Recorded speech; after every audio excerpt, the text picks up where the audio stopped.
Welcome to the Real News Network. I'm Paul Jay, and we're coming to you live on Facebook and on YouTube. And we're something special today.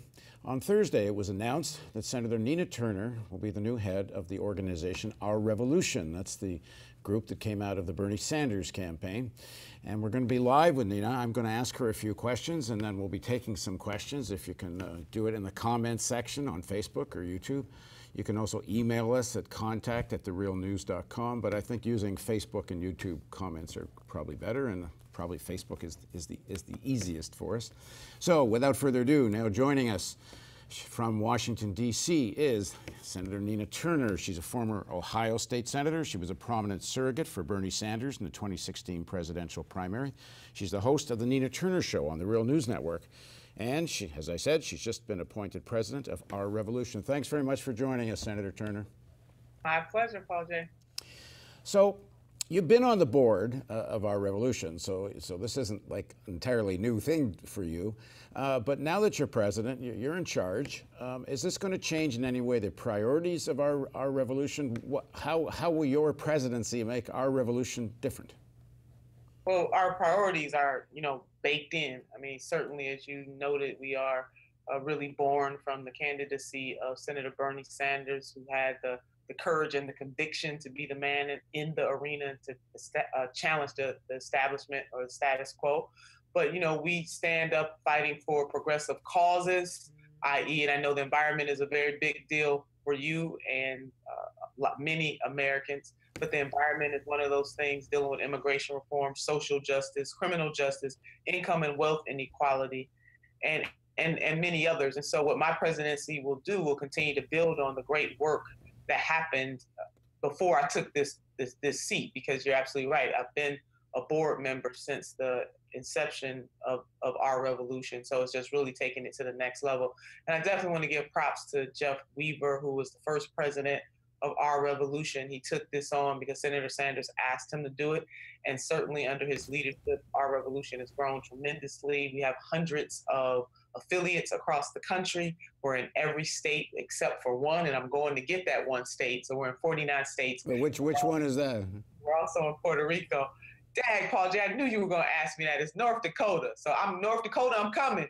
And we got to get an affiliate in North Dakota. But, I'm just, the base is very excited. I'm very excited to be able to work on progressive causes and to help progressive candidates win offices in a deeper way and to devote, the overwhelming majority of my time doing that. So that is one major change. Well, Our Revolution, as everything, gets critiqued from the right and the left. By right, I'm talking about corporate Democrats. Of course, there's a Republican right, but we're going to talk more about within the Democratic Party. There's been a critique, there certainly was, of the Sanders campaign itself, and there's been one of Our Revolution, that this emphasis on progressive candidates and primarying corporate Democrats and so on weakens the fight against the Trump administration. How do you respond to that? Listen, there's the Justice Democrats are out there and they're focusing in on primarying establishment Democrats. What Our Revolution is standing up for is for candidates that have committed themselves to the very pillars of thought and pushing policies once they win this office that will lift the American people. And so you have to support Medicare for all. There's no ifs, ands, or buts about it. And you cannot be like some of the members in the California House, for example, which is a very good example, where the Speaker of the House has just shut down halted the entire movement of that bill. And those are Democrats doing that. We do have a firm belief that you have to acknowledge and plan to do something with the people's power once you are elected to deal with income and wealth inequality, that young people in our country shouldn't be saddled with that. So, Paul, just because they want to go to colleges and universities, and I want to assume that everybody that's listening to us right now on Facebook Live are familiar with that, but it is very important not just to support people just because they have a D behind their name, but to support the substance of what they're going to fight for and stand up for. And, you know, in the American people have been polled several times, and many Americans in this country many voters identify as independents. I think it's like 53%. So the two major parties are losing folks who identify themselves as Democrat or Republican because the American people are sick of empty promises. So we are focused more on the purpose for which these people are running and not necessarily how they politically identify themselves. Right. Well, this kind of jives with one of our first questions that's coming in from Facebook, which is there a role? Is this a time for a third party? There's been a lot of critique and comment that the Democratic Party is really not reformable. If you go to our Revolution website, one of the main campaigns is transforming the Democratic Party from the ground up through various kinds of local fights and so on. Excuse me. This emphasis on transforming the Democratic Party, is that still going to be the emphasis, and do you still think that's possible? I mean, it's one of the things, some people take the position, you know, certainly our board chair, Larry Cohen, takes the position that the Democratic Party is just as much our party, meaning progressives, as it is the establishment Democrats. So why should we cede territory to them just because they're establishment? So one example you can see in terms of progressives really getting in there is what you saw in California, where Kimberly Ellis only lost by 62 votes. That didn't happen by happenstance. That happened because progressive folks started running for those insider seats, you know, for the Democratic precinct committee seats across the counties and the districts within California, then to be able to come to that California Democratic Convention and cast the ballot. And guess what happened? An insurgency candidate like a Kimberly Ellis came within 62 votes of beating the establishment candidate. So that's one example of that. So there are different thoughts. For me, I get that. You know, I'm a Democrat. You know, why should I feel forced out because of establishment Democrats? But on the other hand, I do understand what the questioner is asking. That is up to the people. If the people in this country decide that the Democratic Party and the Republican Party no longer reflects their values, their ideas, then in the United States of America, they have a right to form another party. And Democrats and Republicans have to earn those votes every time. No voter should be obligated to owe a vote, if you will, to one party or another. And I think this robust debate that is happening in this country is actually a healthy thing. There's going to be situations where you have a corporate Democrat who is not unseated in a primary, and a candidate who is either independent or with a Green Party or some other party whose actual values are closer to our revolutions than the corporate Democrats are. Are you going to get involved in supporting candidates that might be outside the Democratic Party? Well, the way we do things, Paul J., all can come and apply. So we have a process within our revolution, which I'm very excited about because I was the chair of the political part of our revolution. But we have affiliates, again, hundreds of affiliates across the country. If a candidate, for example, let's take Cleveland, Ohio, if a candidate is running for office in Cleveland, Ohio, or in Ohio for that matter, they have to go to the local Our Revolution affiliate and lobby them, talk to them about why they're running, why they are progressive, and why they seek the endorsement of Our Revolution. And then in turn, those local affiliates push that person's name up to the national level, and then they have to advocate for their candidate. The beauty of this is that as much as possible, Our Revolution is trying to create an environment where the grassroots get to weigh in on who we endorse. Now, if there is a situation where there is not an affiliate in a certain area of a state or not in any one state at all, then of course they can fill out a questionnaire for the national level. But we are really giving the grassroots the voice, and it forces that candidate, Paul J., and it doesn't matter if they're running for city council or running for governor. If they want the endorsement of Our Revolution, they have to engage that local affiliate and convince them that they deserve to have the endorsement, and then that local affiliate lobbies the national on their behalf. Okay, we have another question that came in on Facebook. Right now there's a fight, obviously, around the Trump and the Republican health care bill. And there's a question that comes in, which is, should there progressive Democrats, and I think there's a question even about exactly what position Bernie Sanders is taking on this, is the issue some kind of defense of the Affordable Health Care Act, or should there be just an out-and-out push for single-payer universal health care now? I think single payer now. Why not? This is a beautiful time. We know what, that Obamacare or the Affordable Care Act had some flaws that I believe that the Democratic leadership, once they realized that the Affordable Care Act was not working the way intended, should have fixed it from the beginning and not wait for a political crisis to do it. That being said, the Republicans have been trying to repeal this for 7 years. And still, you would think that 7 years was long enough to come up with a plan that benefits the American people and not hurts the American people, not cut $800 million from, Medicaid, take away Medicaid expansion, increases premiums on folks as they age, and, just all of the untenable, no fund, very little funding for opiate addiction, and all of the things that moderate Republicans are concerned about, or conscious-minded Republicans are concerned about, and refuse to roll over. So if we got to fight the fight, let's just go for Medicare for all. Let's do it all the way. But we got to continue to fight this. And one of the reasons why that vote has been postponed to this point is because grassroots people have gotten out there and they've made their voices known. And that is another example that it doesn't matter how daunting something looks. If it's worth fighting for, we got to get out there and fight. And even we have governors like my governor in the state of Ohio who affirmed, as somebody that is a grass tops, that bill was unacceptable, the one in the House and the one in the Senate. And he did lift his voice. He didn't sit out on the sideline. And I believe that is one of the reasons that Senator Portman, one of my senators in Ohio, actually backed off of his support of that bill. So we got to keep pushing. Grassroots move the grass tops. Because there seems, again, a division in the Democratic Party over this, but even in some of the Sanders camp, whether there's an emphasis right now on this fixing the Affordable Health Care Act and then talk about Medicare for all versus what you were just saying, a straight push to Medicare for all now. I mean, I found it interesting on the Stephanopoulos show on ABC last Sunday.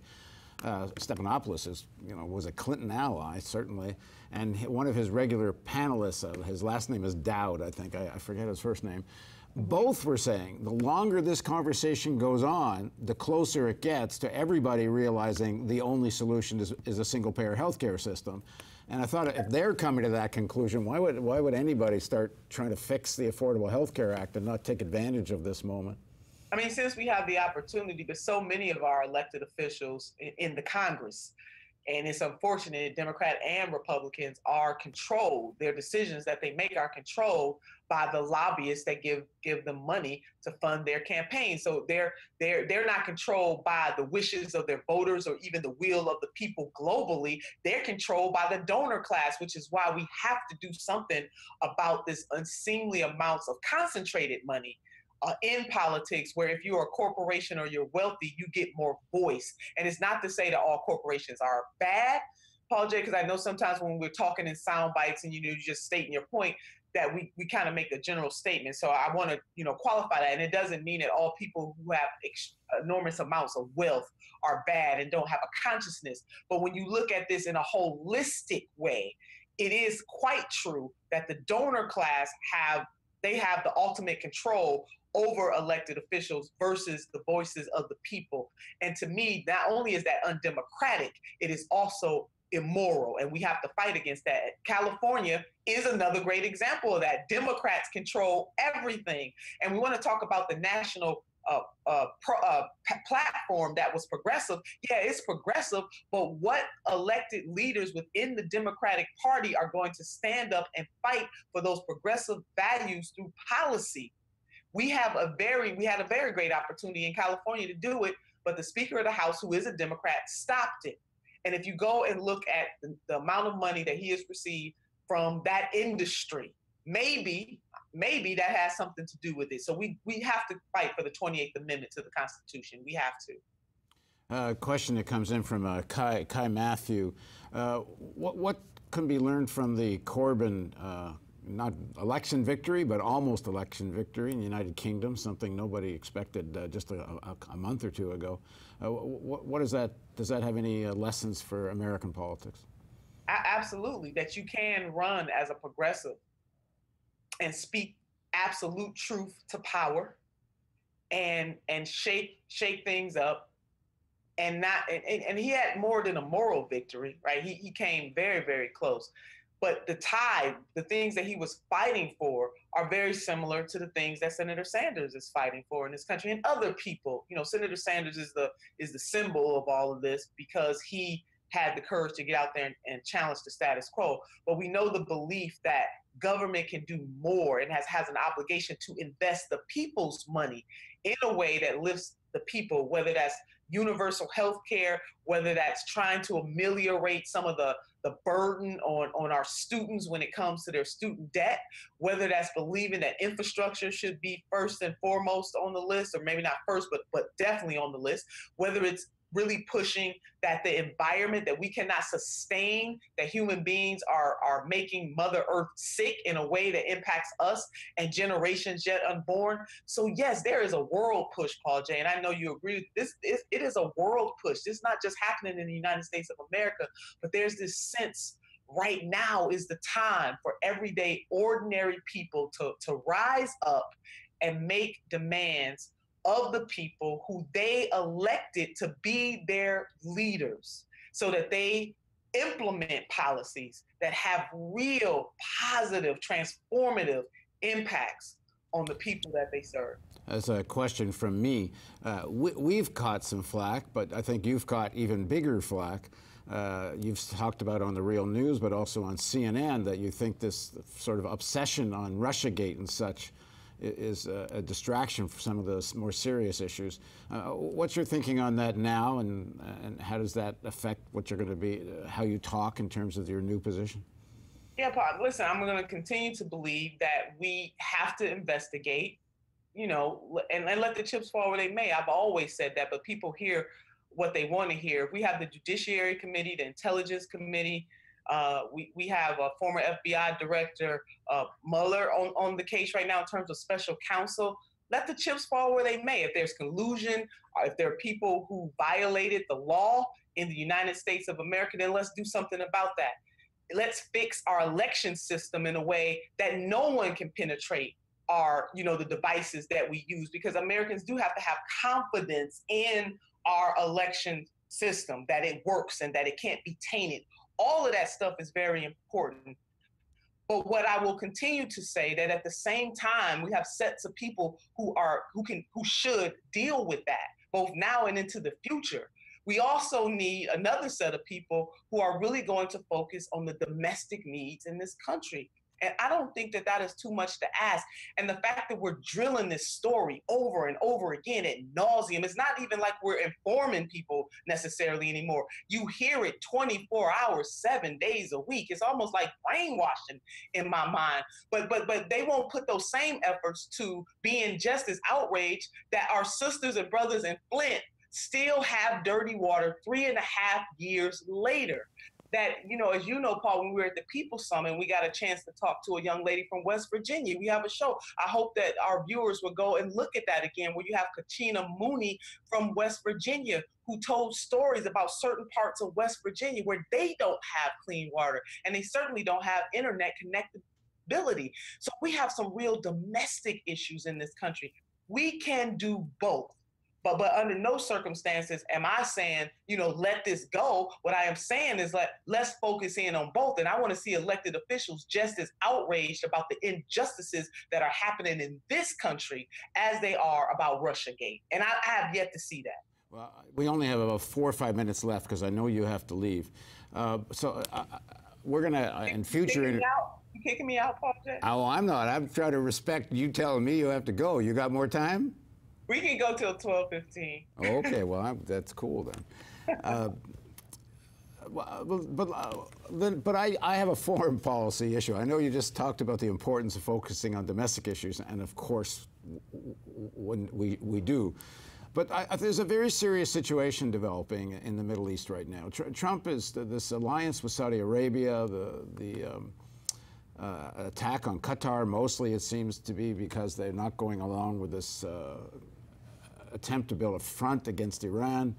I saw Senator Sanders was only one of 2 votes. Him and Rand Paul voted against new sanctions, and mostly his vote was because he didn't want new sanctions on Iran because it would undermine the nuclear deal.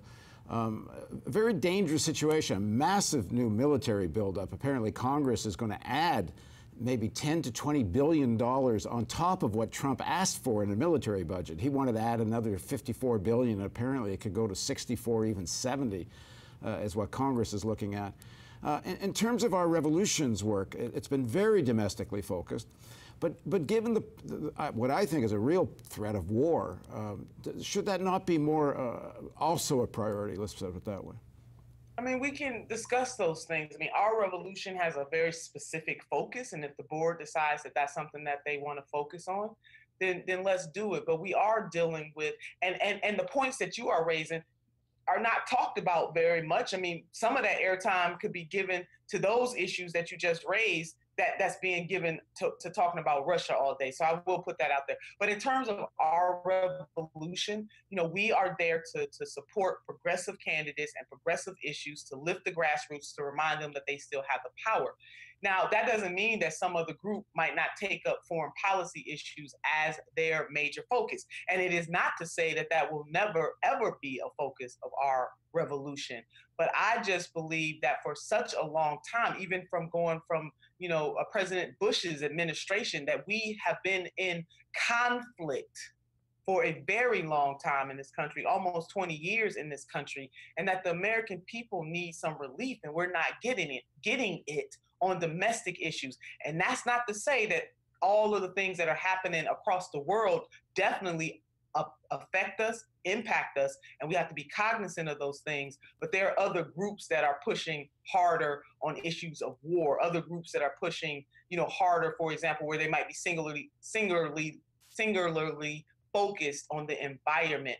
There's enough room for all of us to fight these various values. But I hear you, and I take note of what you're saying. Well, actually, that's interesting. The question just came in. I'm not sure it's because they're listening to what we're saying or it came in before that. But Don McCaslin, and I think I just butchered his name, but at any rate, he's asking, can we ensure or advocate for cuts in the military budget?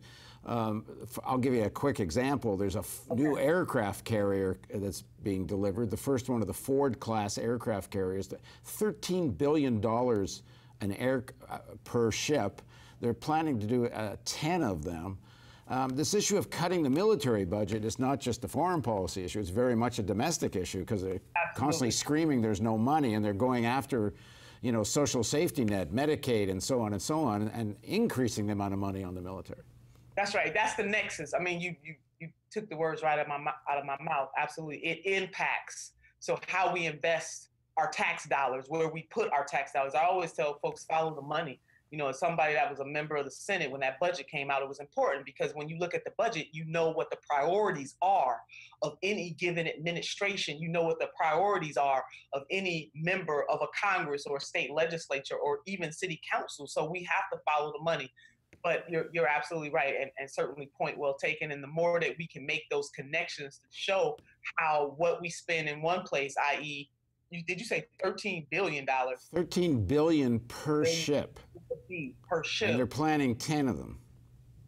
Could have an impact on, let's say, Medicaid being cut. And that's just one program, too. I mean, there's all kinds of new fighter jets coming down the line, and so on and so on. Yeah, that might be a better way to really make that, make the connection that those monies that are being spent there could be invested in other places. We still have the strongest military on the face of the earth, and nobody's advocating that we don't continue to have that strength, because there is a constitutional obligation, but I would even say a human obligation, to make sure that we are protected as Americans. But at the same time, that protection does not mean that we have to continue to spend hundreds of billions of dollars just on that, because World War, just even the thought that there would be a WW3, it just can't happen. Back to micro-American politics. This is a question from an Anarchist Kinch. I guess I'm probably butchering his name too. What do you think of Randy Bryce, the Democrat who's going to run against Paul Ryan in 2018? Oh my God. Love him. And love the fact that he is from blue collar working class. We need to do more of that. The Democrats need to do more of that, because the Democratic Party, you know, when we talk about elites, I mean, the structure of the Democratic Party and those people who get to run and be successful, this is all about who has the most money. And it's unfortunate that that's happening, but just blue collar workers are, you know, being pushed out. So people who come from backgrounds like mine being pushed out, in the sense that it's harder for someone that doesn't have those wealthy connections to be able to compete, which is why I continue to go back to, we have to do something about Citizens United. But oh my God, 2018 is going to be rather exciting because of him. Okay, this is a final question. Going back to the fight in California about essentially a Medicare for all kind of bill. I think it's called Healthy California, something like that. It is, the Healthy California Act. Which would essentially give California a single-payer health care system, and it's being blocked by leaders of the Democratic Party. What is that? This is a good example for, you know, seeing what our revolution can do. What are you going to do? What does it mean practically to fight this? What are you asking people to do in California? I mean, we've been there with National Nurses United, which is led by Roseanne DeMauro.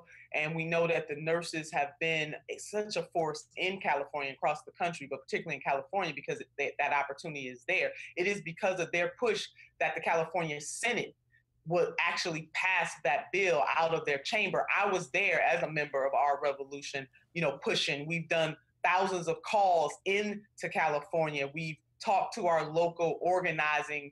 Our revolution chapters have been on the ground with the nurses and with other activists to push this thing through. So we've been there from the beginning.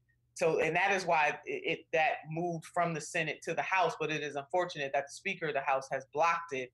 And if my memory serves me correctly, yesterday was the last day that we had to be able to do something, you know, be able to force the Speaker of the House and the Democrats in the House to go ahead and pass that thing all the way through. So we have to regroup on this and see if whether or not the sponsors of this bill are willing to introduce it again. Okay, well, thanks very much for joining us, Senator Turner. Thank you. And everyone watching, if you go to the Real News Network, we're going to replay this interview at therealnews.com. You can also watch Nina Turner's interview with Naomi Klein, which just went up yesterday. And so that's you can see that at therealnews.com. And I'm hoping we're going to be able to continue these interviews with Nina every week as she embarks on this new phase of her life. So thank you again for joining us on the Real News Network. Thank you, Paul J. And I hope they will go back and rewatch our interview with Senator Bernie Sanders at the People's Summit too. And yeah, go back and do that. Good. All right. Thanks for joining us on the Real News.